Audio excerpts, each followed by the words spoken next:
Oke, sudah recording ya. Oke, sesuai janji saya, hari ini kita akan mempelajari, saya akan memberikan pengantar tentang latex. Nah, untuk latex ini, apa sih gitu, mungkin pernah dengar ya. Nah, saya akan introduce dulu kenapa saya merasa penting untuk mengedepankan atau mulai mengintroduce latex kepada Anda. Saya punya beberapa alasan, dan yang paling utama adalah latex itu memudahkan personally ya, saya nggak perlu mikirin untuk formatting, itu dia. Nah, mungkin pernah nggak ya, ada yang pernah dengar nggak ya joke yang satu ini? Sebentar, saya mau cari dulu joke-nya. Bentar. Pak, bagi saya salah satu keuntungan yang paling besar adalah saya bisa fokus nulis, nggak perlu mikirin tentang indent, tentang spasi, tentang naruh figure di sebelah mana gitu. Itu bukan lagi concern saya. So we can just focus on the writing.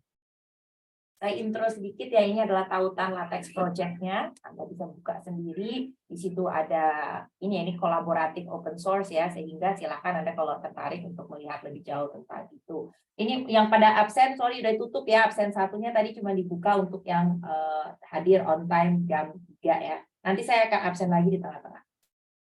Oke, jadi latex ini sesuai tautan ini saya copy apa adanya yang ada tulisannya di website dia. Ya, intinya dia typesetting. Dia typesetting tuh kayak kalau kita mau bikin buku gitu ya, terus pasti melalui editing, proses editing dan typesetting. Kalau kita publish paper juga selalu melalui proses editing lalu typesetting. Dan typesetting itu dia formatting sih, intinya supaya jangan ada tabel yang kepotong 2 halaman. Jangan sampai ada gambar yang muncul terlalu jauh dari tempat dia diintroduce. Dan jangan sampai ada gambar yang muncul duluan baru diomongin di halaman berikutnya.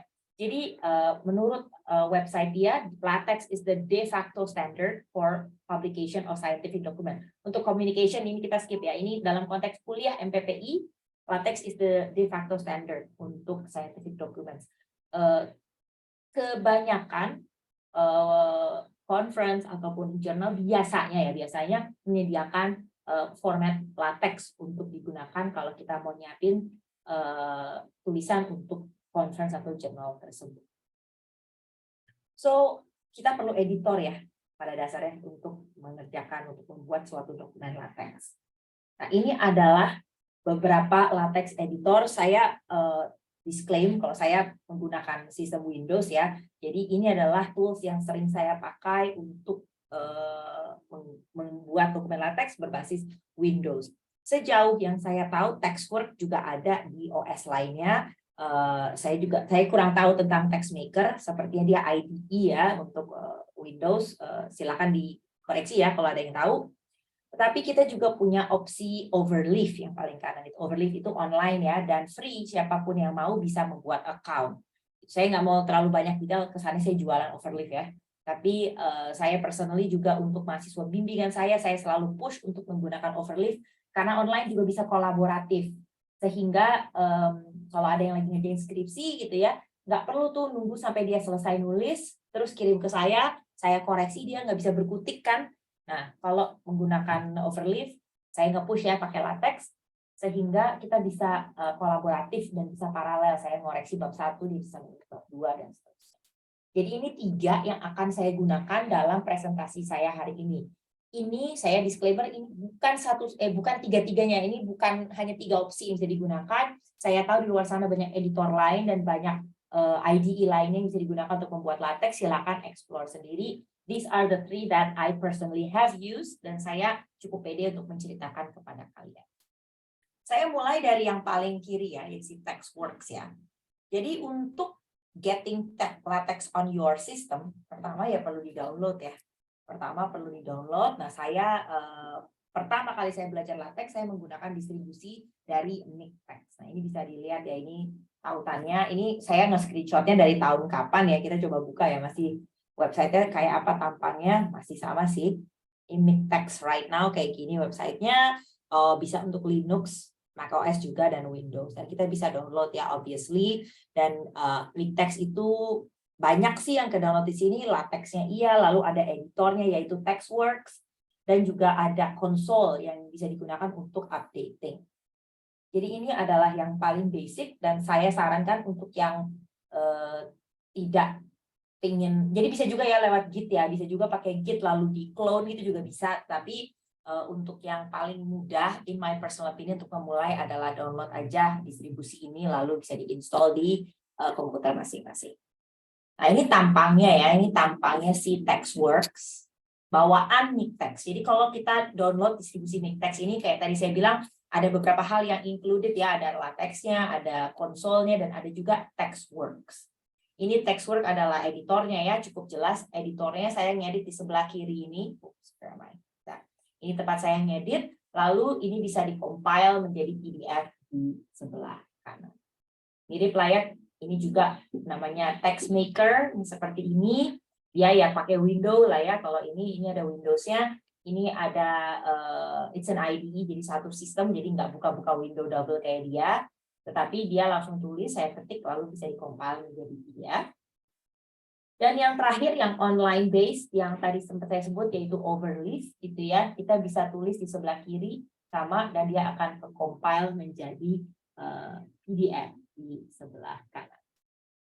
So basically untuk memulai suatu dokumen, saya sering mendengar orang yang mengintroduce LaTeX itu sering menyamakan dengan HTML. Mirip-mirip lah ya konsepnya, karena kita mengatur tulisan lah. Dan ini adalah sintaks untuk membuat suatu dokumen LaTeX. Saya akan tunjukkan beberapa bagian penting. Yang pertama adalah deklarasi tipe dokumen yang mau dibuat. Contohnya di sini kita akan membuat dokumen yang tipenya artikel. Enggak cuma artikel ya, tentu saja di LaTeX bisa bikin banyak dokumen. Contohnya saja artikel. Itu tipenya. Dan ini cukup clear ya, begin. Kita mulai isi dokumennya. Terus habis itu kita isi, di sini kita tulis, hey, we can write a document, kita tulis isinya, apa ya dokumen yang mau kita tulis, tulisan apa, lalu kita end document. Ini yang paling simpel, bentuk paling simpel dari suatu dokumen LaTeX. Jenisnya apa, kita mulai, kita isi, dan kita akhiri. Dokumen kelas ini, contoh yang satu ini kita pakai artikel, tetapi tentu saja nggak cuma artikel. Banyak dokumen kelas yang bisa digunakan. Contohnya saja artikel, lalu ada yang spesifik banget, IEEE, itu salah satu publisher jurnal ya, salah satu publisher jurnal, sehingga dia juga, jadi dia punya spesifik tipe sendiri, ada proceeding, report, book, dan seterusnya. Nah, kita akan lihat nanti beda-bedanya apa sih antara semua ini. Dalam konteks penulisan ilmiah yang di-cover di kuliah MPPI, yang relevan untuk kalian kemungkinan adalah artikel dan report. Karena kalau artikel ya bentuknya kayak artikel, kalau report bentuknya kayak ya report ya, kayak laporan gitu ya. Mungkin kedua hal ini yang paling relevan untuk kalian di konteks kuliah MPPI. Kita juga bisa bikin presentation ya.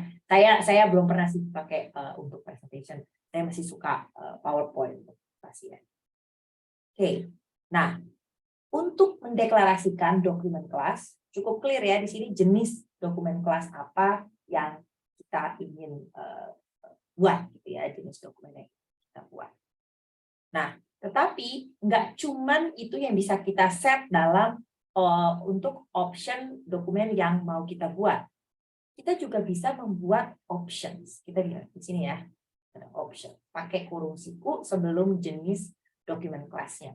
Jadi contohnya di sini saya mendeklarasikan jenisnya tetap artikel ya, tetapi kayaknya cukup clear ya apa yang di-set ya. Ini adalah ukuran font, lalu kita mau membuat artikel dengan 2 kolom gitu ya, 2 kolom, dan ukuran kertasnya A4.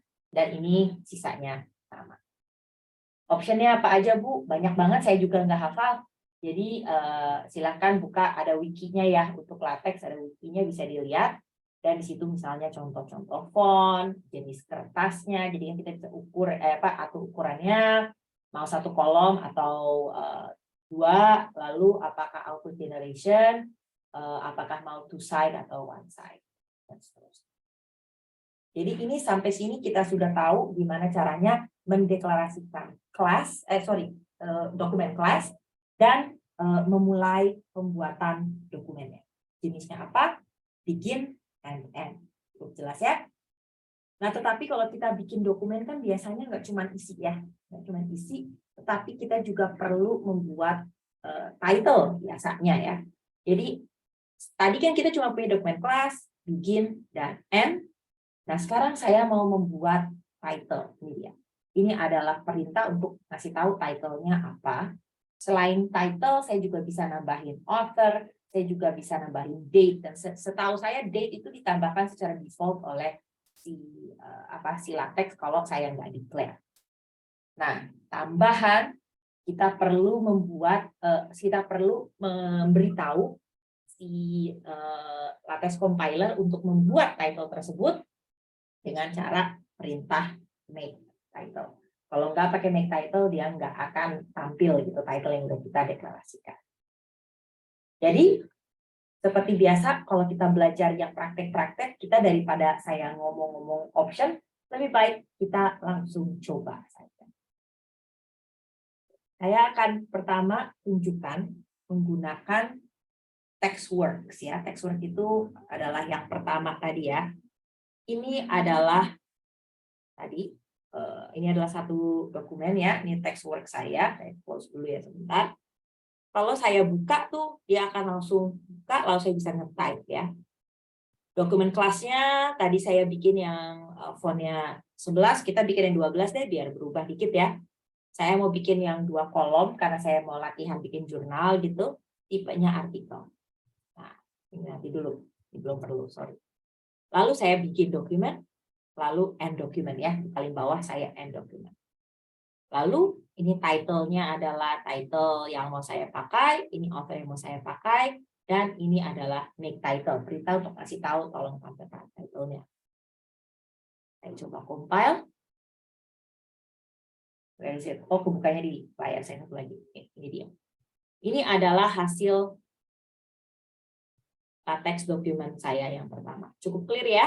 Saya punya title, author, ini author, lalu tanggalnya hari ini ya, spesifik ya. Kalau saya mau, saya bisa tentuin deh kayaknya. Date-nya misalnya saya maunya, ini pokoknya tanggal 1 Maret misalkan. 1 Maret tahun 2020 gitu misalkan. Kayaknya bisa juga deh. Nah, saya nggak akan berubah gitu. Tapi kalau saya tidak tentukan, dia ngasih date hari ini. Oke. Dan ini kontennya paragraf-paragraf saya ya. Kalian supaya clear, saya akan juga tunjukkan kalau tampilannya si TextMaker kayak gini ya. Saya close all dulu. Close all. Ini masih tampil ya. Ya udahlah. Saya akan buka dokumen yang sama. Demo LaTeX tadi ya. Saya ngedrag ya dari folder saya. Ini adalah yang sama persis. Kecilin lagi ya. Jadi sama ya, ini juga cuman mulai dari dokumen kelas, begin, end, konten saya, ini title. Saya coba jalankan, build. Nah, jadi ya, reviewnya di kanan, sampel LaTeX dokumen yang sama seperti yang tadi. Kalau saya buka tadi di folder saya, tadi kan saya taruh di folder gini ya, demo LaTeX, ini keluarlah PDF-nya. Bukannya di sebelah sini, sorry. Where are you? Demo LaTeX. Gitu ya, file PDF. Dalam konteks kuliah MPPI ini bisa tinggal langsung di submit. Jadi itu basicnya untuk I should not have closed it, sorry. Itulah basicnya. Oh, satu lagi yang perlu didemokan adalah di overleaf ya. Sorry lupa ya. Overleaf. Nah, ini adalah overleaf personal saya. Tadi udah saya siapkan.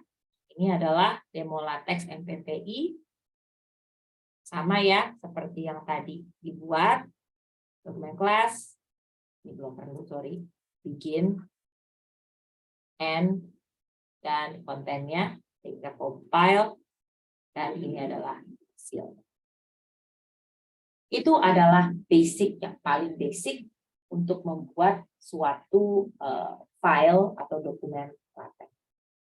Tetapi obviously kalau cuma nulis kayak gitu doang, bukan itu poin utama kenapa saya encourage kalian semua untuk mencoba menulis pakai LaTeX. Tetapi kekuatan-kekuatan lainnya yang menurut saya cukup signifikan dibandingkan dengan text editor lainnya. Jadi kalau saya mau nambahin figures, ini juga sangat mudah. Ini kan tadi dokumen kelas saya ya. Saya perlu menggunakan package untuk bisa menampilkan graphics. Ini use package, ini kan masih sama ya seterusnya, make title dan dokumen itu masih sama. Lalu ini yang 3 baris ini, 3 baris yang 1, 2, 3 ini adalah figure saya. Ini adalah figure saya. Apa sih kontennya? Kita coba bedah ya, si figure ini isinya apa? Kita bedah. Begin and figure cukup clear ya. Saya mulai dan saya akhiri figurnya. Lalu di sini ada option. Sama halnya dengan option untuk dokumen, ini option untuk figure, ini placement specifier. Nanti saya akan bahas maksudnya placement specifier itu apa. Dan ini adalah actual statement yang import the graphic, yang 1 baris ini. Include graphics, ini adalah settingnya juga, mau seberapa besar, saya bilang width-nya mau setengahnya dari text width. Dan ini adalah file yang saya mau import, sample.png, dan diakhiri. Placement specifier yang saya pakai di sini adalah H, artinya here. H intinya taruh di sini. Tempat saya deklarasi taruhin di sini. Tetapi ada beberapa hal yang bisa saya taruh, bisa saya atur. T itu berarti akan di atas, bagian atas halaman. Jadi kalau udah penuh ya dia akan pindah ke halaman lain. B itu di bottom. P itu adalah saya akan taruh gambar saya, figure saya di 1 page khusus. Isinya cuma gambar-gambar doang atau float lain. Apa itu float? So basically float itu adalah container. Container dari konten-konten yang nggak mau saya pecah.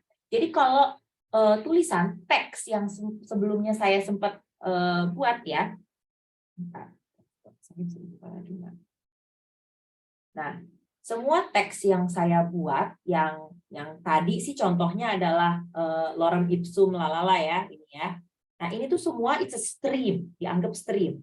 Dan dia itu bakalan dimasukkan, dia stream tulisan, semuanya. Kalau udah nggak muat ya dia buka halaman baru, kan gitu ya, diterusin. Tetapi kalau saya mau mendeklarasikan sesuatu, contohnya saja figure ya, contohnya saja gambar, yang saya nggak mau dia dipecah-pecah, saya nggak mau dia diatur oleh LaTeX, bisa pecah lah, bisa diteruskan di halaman lain, saya nggak mau. Jadi itu saya taruh di dalam float, itu adalah suatu float, itu container. Dan secara default, table, yang kita tahu tabel, dan juga figure adalah float. Tetapi seandainya perlu, saya juga bisa mendefinisikan float, misalnya saya mau isi apa ya, teks, apapun, teks yang saya nggak mau dia dipecah-pecah, saya anggap dia adalah float, oleh LaTeX akan dianggap satu kesatuan. Jadi dia nggak akan anggap stream kayak teks yang lain. Jadi dia nggak akan berani motong, akan dibiarkan barengan munculnya. Apalagi misalnya kalau dalam paper-paper computer science biasanya suka ada pseudocode atau potongan code yang dilampirkan gitu. Itu bisa juga kita bungkus dengan menggunakan float. Dan dengan demikian kalau kita taruh dalam float dia nggak akan dipecah. Floats are not part of the normal stream, tapi dianggap satu kesatuan yang nggak boleh. Figure yang tadi, kalau saya mau, saya bisa tambahkan beberapa hal lainnya. Kalau tadinya kan intinya cuma begin, end, dan ambil grafiknya. Tetapi saya juga bisa menambahkan caption dan label. Nah, enaknya kalau saya punya label, saya juga bisa, sorry, ini arahnya nggak benar ya. Caption, ada di sebelah sini ya. Saya edit dulu bentar. Ini adalah caption, ini adalah label. Berubah nggak dia? Caption, nah situ captionnya, dan ini adalah label. Enaknya kalau saya punya label adalah, kalau di dalam teks, saya perlu merefer ke figure tersebut, saya udah nggak perlu lagi ingat-ingat numbers-nya.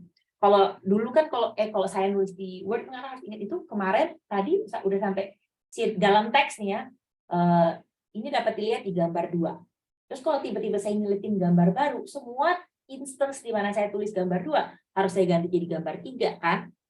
Ini mengurangi sakit kepala yang seperti itu. Saya cukup nge-refer menggunakan label yang saya tentukan sebelumnya. Saya nggak perlu lagi nge-track numbers. Selanjutnya kita juga bisa bikin table. Saya nggak akan bahas dengan terlalu detail karena bisa semua ini Googleable ya. Saya punya tabel dan tabular. Hati-hati ya, beda ya. Table, bikin table ini adalah float-nya. Ingat tadi saya udah bahas apa itu float.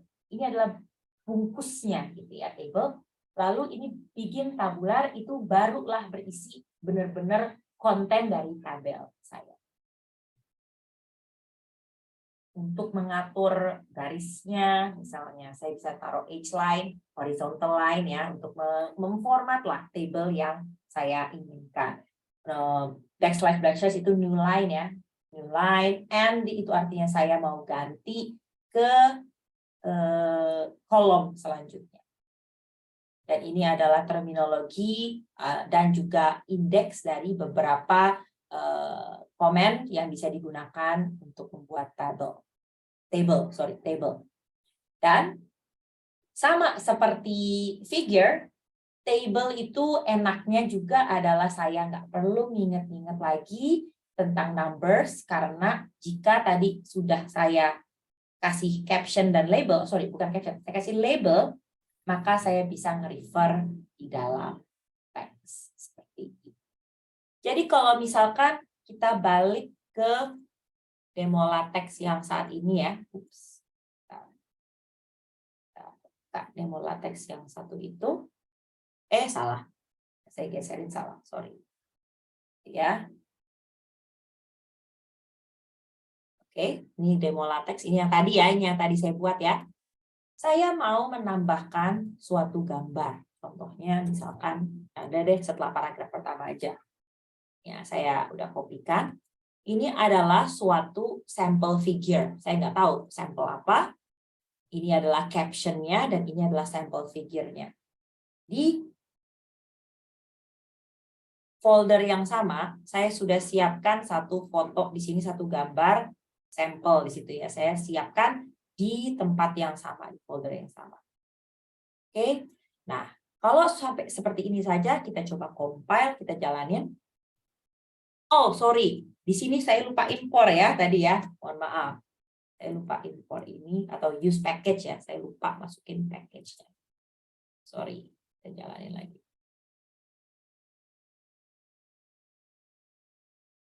Oke. Dia masih rendering page ya. Mohon sabar sebentar. Nah, harusnya nanti muncul dengan gambar tersebut. Nah, itu dia. Tuh, ada gambarnya ya sekarang ya. Situ saya punya gambar dan ini adalah caption-nya. Tetapi di dalam teks juga bisa saya refer. Apa sih model dapat, jangan pakai bahasa Inggris, kita konsisten ya. The model can be seen in figure. Saya nggak perlu lagi ngafalin, tapi saya bisa langsung reference. Labelnya apa sih tadi? Nah, ini labelnya, saya taruh di sini. Lalu saya compile ulang. Nah, di dalam teksnya mana? Oke, kadang-kadang. Nah, the model can be seen in figure 1. Kalau misalkan tiba-tiba saya punya figure lain gitu ya, yang ini a different one ya, ini ganti ya. Added, oh sorry, kok gede. Added figure, gitu kan? Ini jadinya added figure, gitu ya. Dan saya coba, tapi saya tetap mau nge-refer yang ini. Saya nggak mau nge-refer yang pertama, gitu ya. Kita coba jalanin. Cuman ganti gitu doang. Hasilnya ya. Tunggu dikit. So let's put the other one. Nah, figure 1 kan jadi edit figure ya. Figure jadi edit figure, yang satu lagi mana? Kok nggak belum muncul?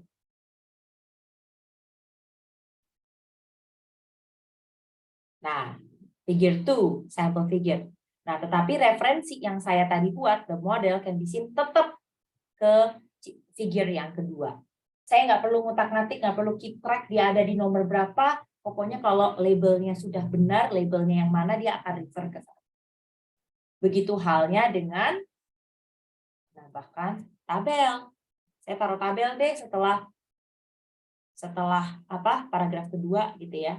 Ini adalah paragraf kedua dan saya akan taruh misalkan setelah paragraf kedua, the results can be seen in, ini tabel ya, bukan figure ya, kita kasih nama. Ternyata labelnya adalah label table ya. Ini adalah table ya. Saya akan compile.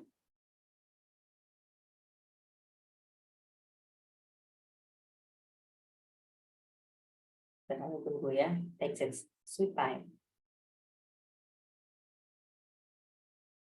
Nah, bentar ya. Next word is not responding. Oke, kita tunggu ya. Kita ulang.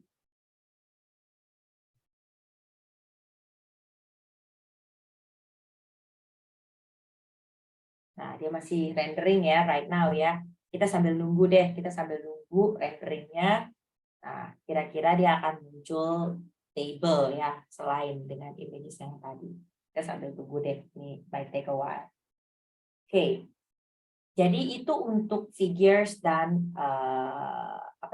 figures dan tables, dan banyak hal lainnya yang mungkin bisa kita tambahkan, yaitu list.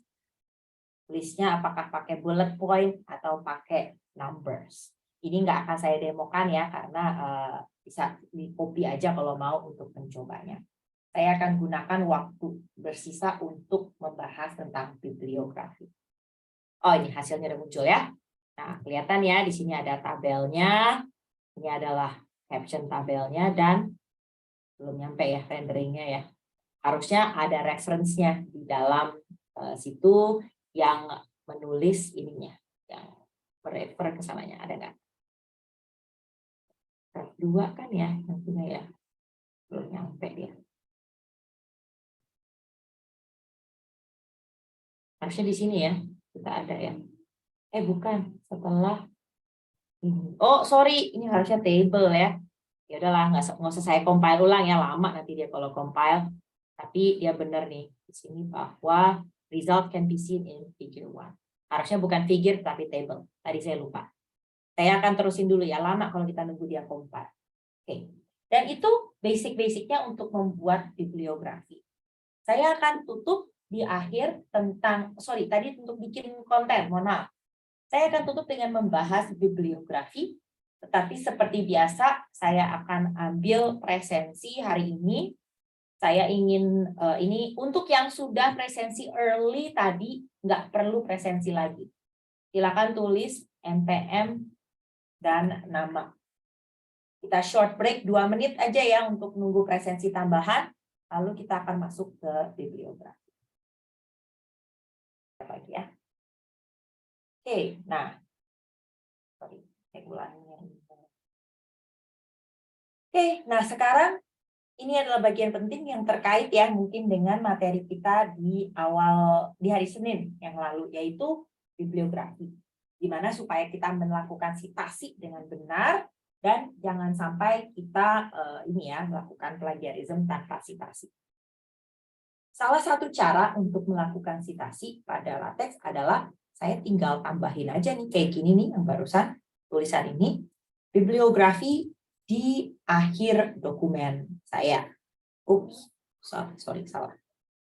Di akhir saya. Kapan? Saya taruh exactly di sebelum end document. Persis sebelum end-nya, dan di sini angka 9 di sini nunjukin jumlah digit yang dibutuhkan untuk ID-nya, ID bib item-nya. Dan ini adalah salah satu bib item, bibliografi item. Dan bib item ini ya contohnya ini salah satunya ID-nya Lamport 94. Ini adalah best practice ya untuk memberi nama, untuk memberi ID ya. Yaitu Lamport itu adalah nama author-nya, 94 adalah tahun terbitnya gitu ya. Dan ini satu item, saya bisa tambahin banyak item seperlu saya. Jadi kalau di contoh yang tadi, saya coba pindah ya, kita coba gunakan, ini kita coba gunakan tools yang lain ya. Tadi lambat banget ya, kita coba deh pindahin ke sini. Oke, saya coba ke sini. Coba kalau misalkan saya menambahkan tepat sebelum end document ya. Jadi tepat sebelum end document, saya tambahkan bibliografi ini. Pada bibliografi saya punya satu bib item yang saya kasih nama Lamport gitu ya. Nah, Lamport itu ternyata adalah yang saya refer di paragraf ini. Berarti di akhir kalimat itu saya bisa lakukan cite, bukan ref tapi cite. Lamport 94. Saya akan coba compile ya. Personally kadang-kadang suka error ya kalau cuma sekali. Nah, enggak deh, ini langsung bisa, alhamdulillah. Nah, ini saya bisa zoom enggak? Bisa view PDF aja enggak? Oh, dia bukanya di sebelah sana. Saya akan coba buka aja deh di sini. Nah, ini adalah yang dokumen tadi. Kadang-kadang suka error tuh kalau nggak keluar itunya. Saya coba jalani sekali lagi deh. Teks. Supaya keluar semua reference-nya. Oke, ini udah keluar. 2. Table 1. Dan ini adalah reference-nya yang ada. Leslie Lamport yang tadi. Dan ini tempat saya nge-cite tadi. Yaitu nomor 1. Dan saya sekali lagi, saya nggak perlu keep track kalau misalnya saya nambah-nambahin yang lain gitu. Misalnya saya nambah-nambahin referensi yang lain, misalnya saya tambahin, saya tambahin big item lagi gitu ya. Nah, kadang-kadang urutannya apa sih nih? Kadang-kadang urutannya berubah, saya nggak perlu lagi mikirin ini tadi nomor berapa ya, karena saya nge-refer berdasarkan ID. Oke, itu yang pertama. Saya bisa tambahkan bibliografi ini di akhir dokumen saya. Nah, tetapi me personally, saya kurang suka approach itu. Dan ada alternatif lain yang bisa digunakan. Apalagi coba bayangin, ini kalau bib item saya cuma 1, 2, 3, nggak masalah. Tapi gimana kalau saya lagi nulis tesis gitu ya, terus bibliografi saya ada 64, misalkan. Panjang banget ya filenya ya. Jadi kita juga bisa memisahkan bib file menjadi dokumen yang lain. Jadi saya akan tunjukkan ya. Di sini saya punya, tadi kan demo latex ya, saya juga punya dokumen lain yaitu mybib. Ini adalah .bib ya, dokumen .bib yang kalau saya bisa bukakan ya. Bisa saya buka ya. Jadi ini, contohnya misalnya di sini textwork saya, jadi buka. Textworknya lagi ngadat ya. Oh no, there we are. Ini saya juga bisa buka bib text-nya. Nah, ini bib text-nya. Itu kayak gini. Ini adalah sintaksnya, ini adalah ID yang tadi, lalu kita bisa menentukan author-nya siapa, tahunnya siapa, title-nya apa, publisher, dan seterusnya. Nah, kalau saya bisa taruh sebanyak-banyaknya yang saya butuhkan, referensi yang saya punya. Saya punya lagi, dan seterusnya. Saya lebih suka, kalau saya personally lebih suka di file terpisah. Nah, kalau saya menggunakan alternatif tersebut, maka instead of saya menggunakan tambahan the bibliografi di akhir, itu, tetapi di akhir di akhir dokumen, saya tambahkan 2 perintah ini. Satu adalah bibliografi stylenya mau apa, dan bibliografinya yang mana. Dokumennya kan namanya, tadi file namanya mybib.bib gitu ya. Jadi ini saya panggil mybib. Dan saya bisa compile, let's see dia selambat apa ya dia di sini. Dia agak taking his time ya.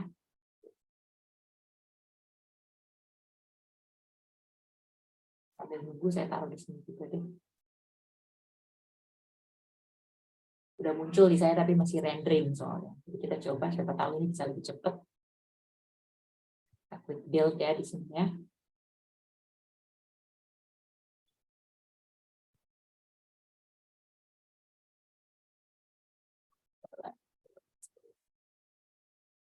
Keluar ya.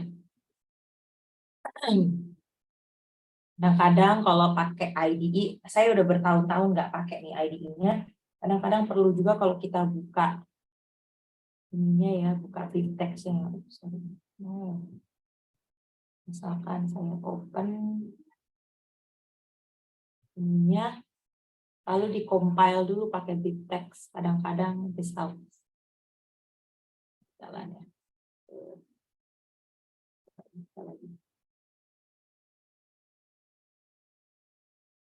Oh, yang ini udah jalan. Sorry. Yang tadi dari TextWorks sudah jalan. Saya akan pindahin ya. TextWorks sudah jalan.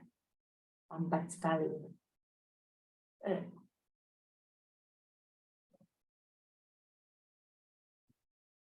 Nah. Udah jalan tapi not responding. Oke, sorry ya. Dia lambat sekali. Dia belum rendering sampai bawah.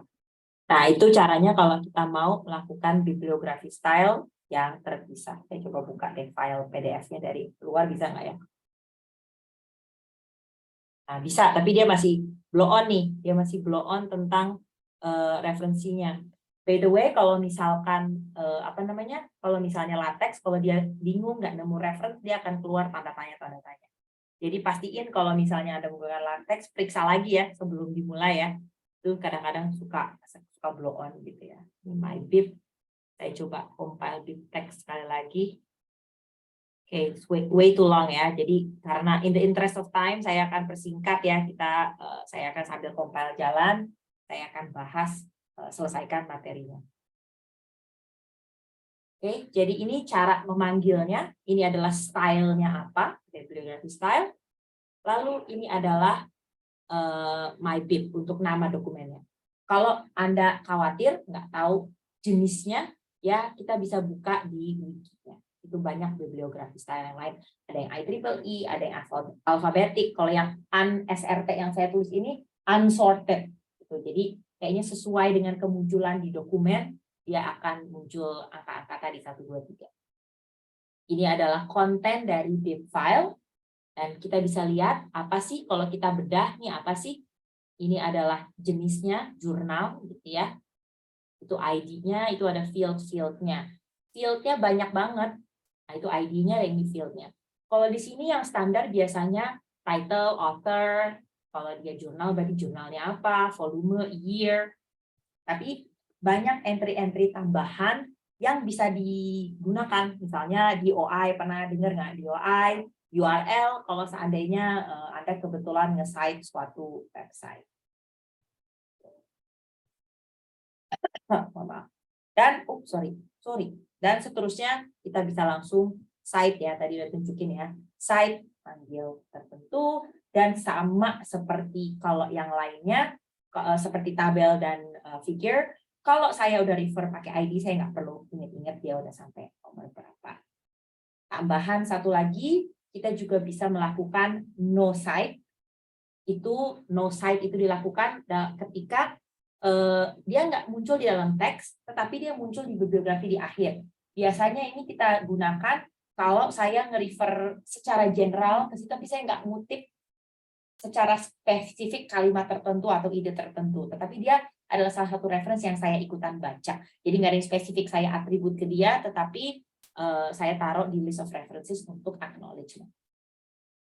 Nah, latex itu saking prominentnya, tadi saya sudah sempat sebut, biasanya kalau saya punya conference atau jurnal, dia biasanya selalu menyediakan latex template.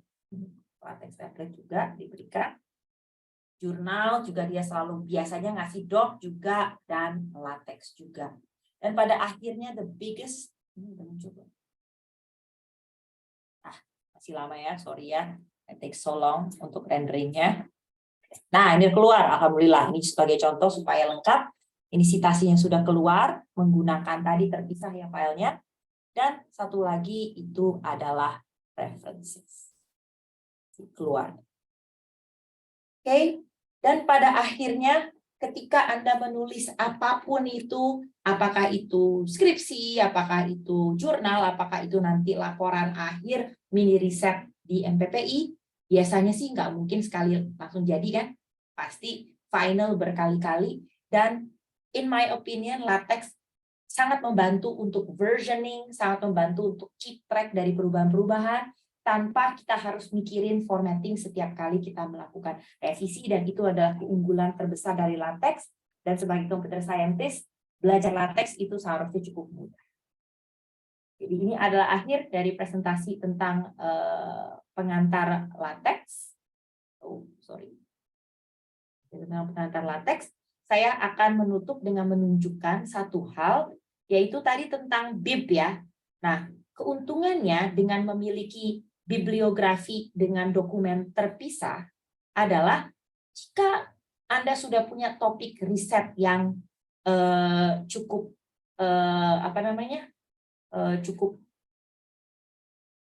jelas ya. Jadi contohnya misalnya saya gitu ya kayaknya penelitian saya nggak banyak berubah lagi gitu ya. Saya bisa maintain, saya lagi nyari-nyari dokumen tapi nggak nemu-nemu. Saya tuh bisa maintain suatu bibliografi gitu ya, suatu bibliografi yang ongoing. Nah, nemu saya akhirnya. Nih, saya masih share screen Pak ya. Sorry nih. Saya bisa maintain suatu bibliografi berdasarkan dengan topiknya. Jadi contohnya ketika saya sering mengerjakan tentang restorasi dan dehazing. Nah, ini bisa saya buka. Saya buka pakai BibTeX aja deh, nggak apa-apa.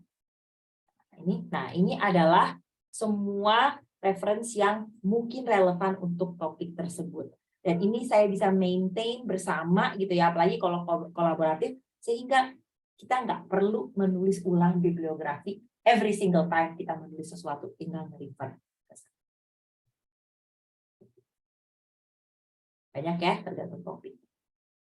Dan banyak tools yang bisa membantu kita sekarang. Saya mungkin pernah dengar Zotero atau Mendeley, yang mungkin bisa membantu. Sorry, saya mau buka Zotero, teman dia minta update, jadi nggak bisa cepetan kebuka. Jadi silakan dipelajari Zotero atau Mendeley yang mungkin bisa membantu Anda untuk reference management.